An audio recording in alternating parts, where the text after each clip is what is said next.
বাড়ি থেকে এই মস্ত বড় হাঁসটা নিয়ে আসলো আর সবকিছুই এক এক করে কেটে নিলাম। আরো কিছু মাছ আনছে সেগুলো ভিডিওতে স্কিপ হয়ে গেছে। হ্যালো এভরিওয়ান, আসসালামু আলাইকুম। কেমন আছেন সবাই? আজকে ব্লগ নিয়ে আসলাম আপনাদের সামনে। অনেকদিন পর আমি ৩ মিনিটের একটা ব্লগ ছাড়তেছি। এতদিন ভাবছিলাম যে আমি কখন একটু স্বাভাবিক হব। তারপরে আমি আপনাদের সাথে ভিডিওগুলা শেয়ার করব। ভিডিও না ছেড়ে কি উপায় আছে বলেন তো? আমার এটা হচ্ছে একটা সঙ্গীর মতো জীবন। আমি এই ভিডিও দিয়ে এত দূর আসছি। ৫ বছর যাবৎ আমি আমার এই পেজটা নিয়ে কষ্ট করেছি। আর হঠাৎ করে ভিডিও ছাড়া বন্ধ করলে তো সবাই আপনারা বলবেন যে, "কেন ভিডিও ছাড়া বন্ধ করলাম?" সেজন্য আজকে আমি আবার নতুন করে নতুন উদ্যোগ নিয়ে ভিডিও ছাড়া ধরলাম। আপনাদের সবার ভালোবাসায় আমি এখন পর্যন্ত আলহামদুলিল্লাহ ভালো আছি। তো আজকে আমার এই বাড়ি থেকে এই হাঁসটা নিয়ে আসছে। এই হাঁসটা ধারণা করেন তো এই হাঁসটার দাম কত? এই হাঁসটা আপনারা অবশ্যই বলতে পারবেন না।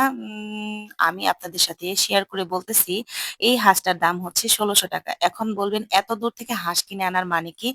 তবে আপনারা তো জানেন মাহিনের আব্বু কিছুদিন আগে গ্রামে গিয়েছিল। সেইখানে গিয়ে এই রাজহাঁসটা কিনে আনছে। এই রাজহাঁসটা ওই এলাকার হাঁসগুলা অনেক মজা।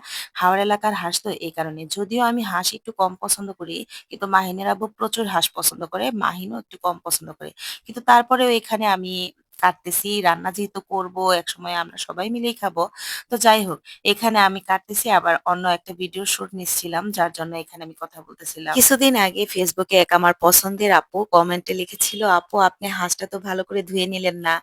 এটা তো ভালো করে হালকা আগুনের তাপ দিয়ে নিলেন না। আপু আমার এই হাঁসটা গ্রাম থেকে আনা হয়েছে আর তারা এখানে আগুনের তাপ দিয়ে সম্পূর্ণ হাঁসটা পুড়িয়ে দিয়েছিল, আবার পরিষ্কার করে ধুয়ে দিছে। তারপরেও আমি বাসায় আনার পরে এটা আবার পরিষ্কার করে ধুয়ে নিছি, আবার দেখা যায় কি আগুনে একটু তাপও দিয়ে নিছি। যদিও সেটা আমি ক্যামেরায় স্কিপ করে দিয়েছি কেননা ভিডিও অনেক বড় হয়ে যাবে সেজন্য। আমি রেগুলার ভিডিও ছাড়ি না সেই কারণে আমার পেজের মনিটাইজেশন প্রায় যায় অভাব।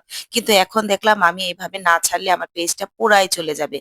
আর আমাকে সবাই জিজ্ঞেস করতেছে, "আপু আপনি ভিডিও ছাড়েন না কেন? কেন ভিডিও ছাড়েন না?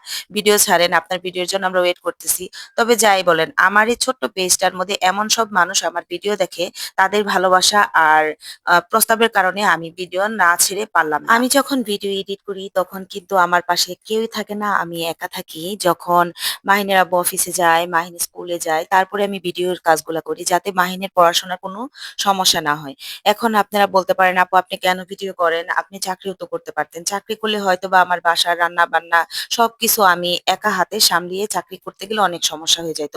বিশেষ করে মাহিনের পড়াশোনার টেক কেয়ারটা আমি করতে পারতাম না। তাই আমি মাহিনের পড়াশোনার পাশাপাশি আমি এই ব্লগিংটা মানে বেছে নিয়েছি। আমি ঘরে বসে ৳২ ইনকাম করি, তাও আবার দেশে থেকে। সেটা যদি সততার সাথে সাফল্যের পথে আমি পৌঁছে যাই, আর আমার পরিবারের মানুষ যদি পাশে থাকে, তাহলে তো আমার কোনো টেনশন থাকে না। আজকে এই পর্যন্তই। Tata bye bye. আল্লাহ হাফেজ। আসসালামু আলাইকুম।